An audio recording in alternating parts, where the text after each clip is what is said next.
श्री शिवाय नमस्तुभयम। दोस्तों, आप सभी लोग जानते हैं कि 2 अक्टूबर 2024 यानी बुधवार के दिन पितृपक्ष की अमावस्या पड़ रही है दोस्तों।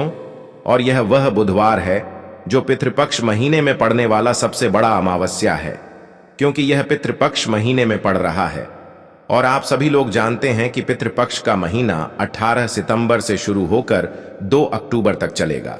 गुरुजी ने कहा कि इस पितृपक्ष महीने का अपना एक अलग महत्व होता है। पितृपक्ष महीने में आपके पितर इस धरती पर आते हैं, और अगर हम उनको प्रसन्न करने के लिए कोई भी उपाय करते हैं तो वह आपसे प्रसन्न हो जाते हैं। तो दोस्तों, इस पितृपक्ष अमावस्या के दिन आपको यह उपाय अवश्य ही करना चाहिए। और दोस्तों, आप सभी लोग जानते हो 2 अक्टूबर 2024 यानी बुधवार के दिन पितृपक्ष की अमावस्या का अगर सबसे बड़ा कोई उपाय है तो वह एक चुटकी काला तिल वाला उपाय है। तो दोस्तों, इस अमावस्या के दिन आप लोगों को इस एक चुटकी काला तिल वाला उपाय को जरूर करना है। बहुत सारे लोग होंगे जिन लोगों ने इस उपाय को ना किया हो, मतलब पूरा साल निकल गया, उन्होंने किसी भी दिन इस एक चुटकी काला तिल वाला उपाय को ना किया हो। पर दोस्तों, आपके पास एक आखिरी मौका बचा हुआ है, जो कि बुधवार पितृपक्ष की अमावस्या के दिन है। तो इस दिन आप लोगों को इस वाले उपाय को जरूर कर लेना है।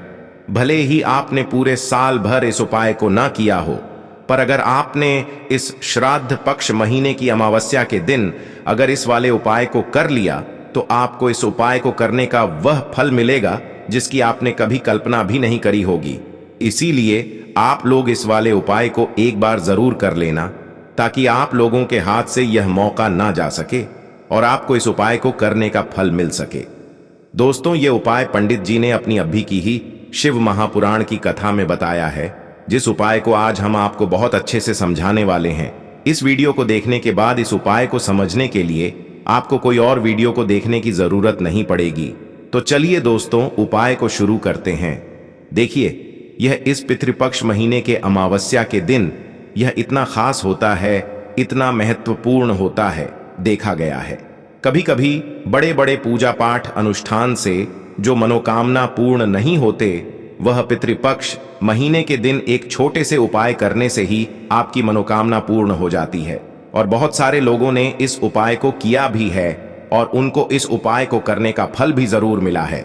अगर आप लोग भी इस उपाय को करना चाहते हैं तो आप इस उपाय को पहले अच्छे से समझ लेना, सुन लेना, उसके बाद करना। आपको इस उपाय का फल जरूर मिलेगा। और इस उपाय को कर लेने से आपके घर में चाहे किसी भी प्रकार की दुख और समस्या क्यों ना चल रही हो, आपको उसका कारण भी नहीं पता है कि भाई यह समस्या किस कारण से चल रही है, उसका कुछ भी कारण हो सकता है, जैसे पितृदोष हो सकता है या किसी भी तरह का मंगल दोष भी हो सकता है। तो इस दिन आप लोगों को एक चुटकी काला तिल वाला उपाय कर लेना है। यह एक ऐसा उपाय है जिस उपाय को अगर किसी विशेष दिन पर किया जाए तो भाई उस विशेष दिन का जो है वह तो हमें मिलता ही मिलता है। पर हमने उस दिन पर इस एक चुटकी काला तिल वाला उपाय को किया है तो हमें उससे भी बड़ा फल मिलता है, और फल बहुत जल्दी मिलता है, क्योंकि आप इस उपाय को बहुत ही बड़े और विशेष दिन पर कर रहे हो। तो चलिए अब उपाय के बारे में बात करते हैं, लेकिन उससे पहले आप लोगों को यह जानना आवश्यक है कि आखिर यह उपाय किस समय करना है, किसको करना है और कैसे करना है। तो चलिए हम आगे आपको वीडियो में एक एक करके बता देते हैं। लेकिन उससे पहले अगर आप लोग हमारे चैनल पर नए हैं तो हमारे चैनल को सब्सक्राइब कर लेना और इस वीडियो को लाइक करके कमेंट बॉक्स में श्री शिवाय नमस्तुभ्यम ओम नम शिवाय जरूर टाइप कर देना। तो दोस्तों, इस एक चुटकी काला तिल वाला उपाय को हमें इस पितृपक्ष महीने के अमावस्या के दिन कैसे करना है, किसको करना है, किस समय करना है और कहां पर करना है, ये सारे सवालों के जवाब आपको इस वीडियो में मिल जाएंगे। और जो ये वीडियो देखेगा भाई, उसको एक चुटकी काला तिल वाला उपाय जरूर करना चाहिए, क्योंकि इस दिन काला तिल का भी बहुत ही बड़ा और विशेष महत्व होता है। और जब बात आ जाए एक चुटकी काला तिल वाला उपाय की, तो यह सोने पे सुहागा वाली बात हो जाती है, और यह एक बहुत ही बड़ा उपाय हो जाता है इस पितृपक्ष महीने के अमावस्या का। तो अब दोस्तों, इस एक चुटकी काला तिल वाला उपाय को आखिर करना किसको है, सबसे पहले हम लोग वह बात जान लेते हैं। तो देखो, घर की जो बड़ी माताएं बहनें होती हैं, उन माताओं बहनों में से कोई भी एक बड़ी माता बहन इस वाले उपाय को कर सकती है। और दोस्तों, अगर आप चाहे तो अपने घर में से सभी सदस्यों को भी इस उपाय को करवा सकते हैं। अगर किसी व्यक्ति की खुद की कोई मनोकामना है, खुद की कोई दुख और परेशानी है जो कि वह अपने लिए ही करना चाहता है, इस वाले उपाय को तो वह खुद अपने लिए भी कर सकता है। बाकी अगर कोई घर में से ऐसा है जो कि अपने पूरे घर परिवार की सुख और शांति के लिए यह वाला उपाय करना चाहता है, तो भाई वह भी कर सकता है, उसमें भी कोई दिक्कत वाली बात नहीं है। कहने का मतलब यह है कि इस उपाय को हर एक सदस्य भी कर सकता है और पूरे घर परिवार के सदस्य के लिए घर की बड़ी माताओं बहनों में से कोई एक माता बहन भी कर सकती है। माताएं बहनें अगर घर में उपस्थित ना हो या वह यह वाला उपाय ना कर पा रही हो, तो फिर घर का कोई बड़ा सदस्य भी इस एक चुटकी काला तिल वाला उपाय को कर सकता है, चाहे फिर वह पुरुष ही क्यों ना हो, उसमें कोई भी दिक्कत वाली बात नहीं है। उसके बाद में दोस्तों जो अगला प्रश्न निकल कर आता है वह यह आता है इस उपाय को लेकर कि आखिर इस उपाय को हमें किस समय करना है, सुबह के समय करना है कि शाम के समय करना है। तो देखो, इस वाले उपाय को आप लोग सुबह के समय भी कर सकते हो और शाम के समय प्रदोष काल में भी कर सकते हो। अब अगर आप पूछो कि भाई साहब सबसे उत्तम समय कौन सा रहेगा इस एक चुटकी काला तिल वाला उपाय को करने का, तो हम आपसे बस यही कहेंगे कि इस उपाय को आप सुबह के समय करेंगे तो ज्यादा बेहतर होगा। बाकी अगर शाम के समय भी करेंगे तो भी अच्छा होगा, उसमें कोई भी दिक्कत वाली बात नहीं है। तो अब दोस्तों जो अगली सबसे बड़ी और महत्वपूर्ण बात आती है वह यह आती है कि सुबह अगर हम उपाय को करेंगे तो हमें कितने बजे से ले कितने बजे तक के बीच में करना है, और शाम के समय प्रदोष काल में करेंगे तो हमें कितने बजे से लेकर कितने बजे के बीच में करना है। तो देखो, सुबह जितनी जल्दी हो सके आप उपाय को करने की कोशिश करना। बाकी अगर किसी कारणवश लेट भी हो जाओ, थोड़ी देर भी हो जाए, तो 10 या 11 बजे तक भी आप उपाय कर लेना, पर 12 बजे से ज्यादा देरी ना हो, ठीक है? इस बात का ध्यान रखना। उसके बाद में दोस्तों अगर शाम के समय प्रदोष काल की बात करें, प्रदोष काल का जो समय होता है वह शाम के 6 बजे से शुरू हो जाता है। मतलब शाम के 6 बजे से लेकर 7 बजे के बीच का जो समय होता है, यह समय प्रदोष काल का समय होता है। इस उपाय को 7 या 8 बजे के बीच में भी कर सकते हो। मतलब शाम के 6 बजे से रात 8 बजे के बीच में आप कभी भी इस वाले उपाय को कर सकते हो, उसमें कोई भी दिक्कत वाली बात नहीं है। परंतु 2 अक्टूबर 2024 यानी बुधवार के दिन पितृपक्ष की अमावस्या के दिन कोशिश करना कि समय के अंतर्गत ही कर लो। किसी कारणवश ना कर पाओ तो थोड़ा देरी से भी कर सकते हो, आपको उपाय का फल जरूर मिलेगा। अब देखिए, बहुत सारे लोग हैं जिन्हें आइडिया भी नहीं होता है, जिन्हें थोड़ा सा भी अंदाजा नहीं होता है कि पितृ अगर हमारे हमसे नाराज हो जाए ना तो जीवन में दुख ऐसे आते हैं, ना कि हर जगह से हर तरफ से जीवन में दुख आता है। व्यक्ति अपने जीवन में पैसे को लेकर भी परेशान है, उसके पास पैसा आता भी नहीं है, आता है तो उसका पैसा खर्च बहुत होता है ना। साथ ही साथ उस घर के बच्चों के अंदर आपको चिड़चिड़ा स्वभाव बहुत दिखेगा। उस घर में लड़ाई झगड़ा बहुत ज्यादा होगा, जहां कहीं ना कहीं थोड़ा सा भी पितृ दोष है। अब पितृ नाराज कैसे होते हैं? देखिए, बहुत बार बहुत सारी चीजें जाने अनजाने में हमसे ऐसी हो जाती हैं जिससे कि हमारे पितृ जो है ये हमसे नाराज हो जाते हैं। अब हमेशा आप ध्यान रखें कि कितने भी उपाय आप कर लें, कितनी भी पूजा पाठ कर लें, पितरों को प्रसन्न करना बहुत जरूरी होता है ना। पूजा पाठ भी बहुत जरूरी होती है। उसी तरह से हमेशा अपने पितरों को प्रसन्न करना चाहिए, क्योंकि अगर आपके पितृ प्रसन्न रहेंगे तो आपके जीवन में सब कुछ उत्तम होता है। तो चलिए बात कर लेते हैं कौन सा उपाय है और कैसे करना है। तो देखिए, आपको करना क्या है, आपको यहां पर एक चुटकी काला तिल लेना है। अब यह जो काला तिल होता है यह श्री हरि विष्णु से भी जुड़ा हुआ है, और काला तिल जो होता है यह हमारे पितरों से भी जुड़ा हुआ है। जितने भी उपाय हम अपने पितरों को प्रसन्न करने के लिए लेते हैं ना करते हैं, मतलब जितने भी उपाय उसमें तिल जरूर होता है। काला तिल सफेद तिल की बात नहीं कर रहे हैं।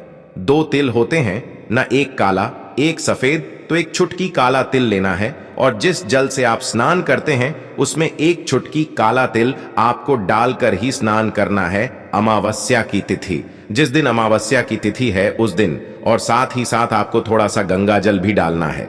देखिए, जब भी आप जैसे आप आपके घर के आसपास कहीं भी मान लीजिए पवित्र नदी नहीं है, गंगा माता नहीं है, तब आप क्या करेंगे, गंगा जल तो हर किसी के घर में होता है ना। थोड़ा सा ही आपको गंगा जल डालना है, एक चुटकी काला तेल डालना है और हर हर गंगे बोलकर आपको स्नान करना है। इतना उपाय आप कर लीजिए और फिर देखिए आपके जीवन में कैसे चमत्कार होता है। यहाँ पर आपके पितृ भी आपसे प्रसन्न होते हैं। श्री हरि विष्णु की कृपा आपको मिलती है और ऐसा समझ लीजिए कि रातों रात आप देखते हैं कि आपके जीवन में धन भी आना शुरू हो जाता है। जीवन के बड़े बड़े दुख और कष्ट भी आपके जीवन से भागने लगते हैं। इतना ज्यादा चमत्कार होता है।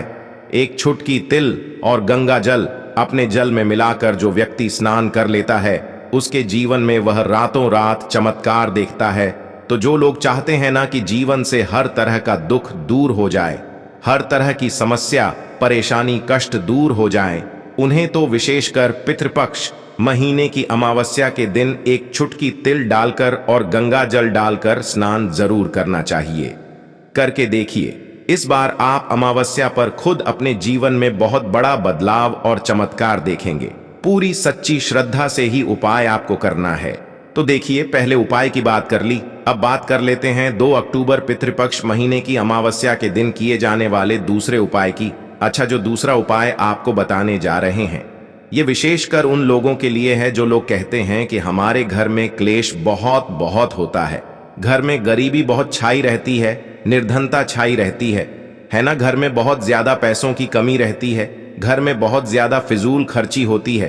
तो जो लोग कहते हैं ना कि पैसा आता है खर्च हो जाता है, वो लोग अलग हैं। लेकिन कुछ लोग कहते हैं कि घर में पैसा ही नहीं आता है, खर्च कहां से होगा, पैसा ही नहीं आ रहा है ना। तो जिनके घर में बिल्कुल पैसा आना बंद हो गया है उन्हें पितृपक्ष अमावस्या के दिन ये दूसरा उपाय करना है, क्योंकि अमावस्या की जो तिथि होती है यह श्री हरि विष्णु को भी समर्पित होती है और हमारे पी को समर्पित होती है। अब श्री हरि विष्णु ही है जो हमें हमारे जीवन में अधिक से अधिक धन देने का काम करते हैं और श्री हरि विष्णु को प्रसन्न करना है। अगर आपको तो ऐसा समझ लीजिए कि हल्दी हो गई और तुलसी मैया हो गई, ये 2 चीजें उनकी पूजा में जरूर से आपको करनी है, जरूर से। तो आपको करना क्या है, आपको यहाँ पर थोड़ी सी पिसी हुई हल्दी लेनी है, बहुत जरा सी पिसी हुई हल्दी, 1 से 2 चुटकी इतनी ही हल्दी लेनी है और शुद्ध जल के अंदर आपको इस हल्दी को घोल लेना है अच्छे से। अब ये जो हल्दी वाला जल है, ठीक है ना, सबसे पहले आपको इसे कहां डालना है, तुलसी के पौधे में। आपके घर में तुलसी का पौधा लगा है, उसमें आप हल्दी वाला जल चढ़ाएं और फिर थोड़ा सा जल हल्दी वाला आप बचा लें और इस जल का छिड़काव अपने पूरे घर में कर दें। जितने भी कमरे हैं, आपके घर का मुख्य द्वार जो मेन दरवाजा है वहां पर भी अंदर की तरफ और पूरे घर में हल्दी वाले जल का छिड़काव कर दें और हल्दी वाला जल ही तुलसी जी के पौधे में चढ़ा दें।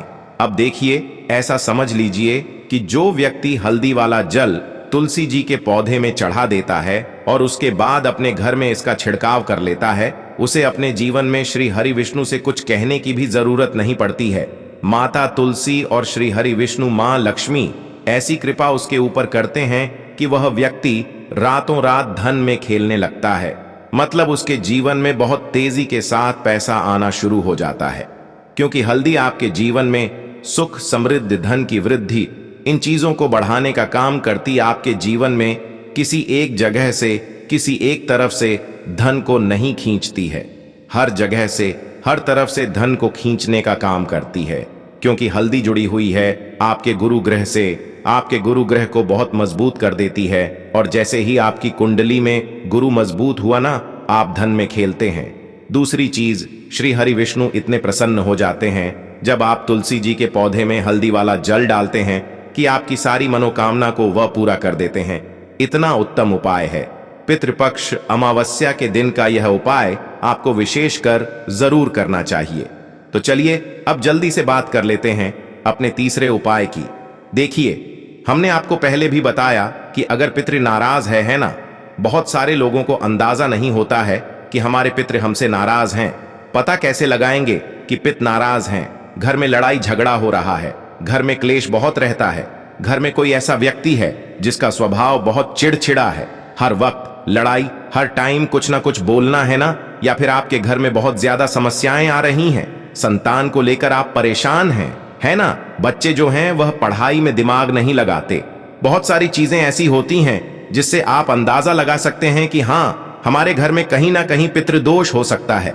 अब देखिए पितृदोष है या नहीं, उपाय करने से आपको हमेशा लाभ ही मिलेगा, कभी भी आपको इसका नुकसान नहीं होगा है ना। तो हमेशा कोशिश करें कि अगर पितृ नाराज हैं तो उन्हें प्रसन्न करने के लिए उपाय करें, और पितृ नाराज नहीं भी है ना तो कभी भी आपसे पितृ आपके नाराज ना हो, इसलिए उपाय आपको हमेशा करना चाहिए, क्योंकि पितृ प्रसन्न रहते हैं ना। तो घर में आपको अपने सब कुछ मिलता है, आपके घर में धन भी होता है, सुख भी होता है, समृद्धि भी होती है, बच्चों का स्वास्थ्य भी अच्छा होता है ना। सब लोगों को सफलता भी मिलती है जब पितृ आपके प्रसन्न होते हैं। अब अमावस्या के दिन पितरों को प्रसन्न करने के लिए सबसे उत्तम है, अच्छा वृक्षों में 3 वृक्ष ऐसे होते हैं जिनमें हमारे पितरों का वास माना जाता है।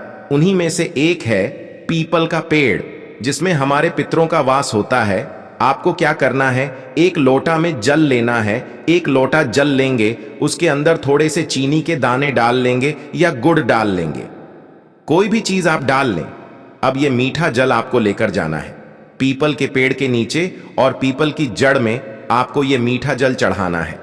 जो व्यक्ति 2 अक्टूबर पितृपक्ष महीने की अमावस्या के दिन सुबह के टाइम, ठीक है ना, सुबह के टाइम पर मीठा जल पीपल के पेड़ में अर्पित कर देता है, उसके पितृ कभी उससे नाराज नहीं होते हैं, और हमेशा वो व्यक्ति अपने जीवन में धन में खेलता है, धन उसके के घर में आता है, कभी भी उसके घर में कोई दुख नहीं आता, उसके जीवन में कष्टों के लिए कोई जगह नहीं बचती है। तो कोशिश करें कि पितृपक्ष अमावस्या के दिन अपने पितरों को प्रसन्न करने के लिए यह उपाय आप विशेष कर करें, क्योंकि जिनके साक्षात दर्शन हमें होते हैं वह एक सूर्य भगवान हो गए, चंद्रदेव हो गए हैं ना, और जितने भी वृक्ष होते हैं ना, इनके भी हमें साक्षात दर्शन होते हैं। तो विशेष करी उपाय आप 2 अक्टूबर बुधवार पितृपक्ष महीने की अमावस्या के दिन जरूर करें। तो दोस्तों, यह थे पूज्य गुरु जी द्वारा बताए गए कुछ बहुत ही खास उपाय। अगर आपको जानकारी अच्छी लगी हो तो वीडियो लाइक करिएगा। मिलते हैं फिर एक नए वीडियो के साथ। श्री शिवाय नमस्तु भयम।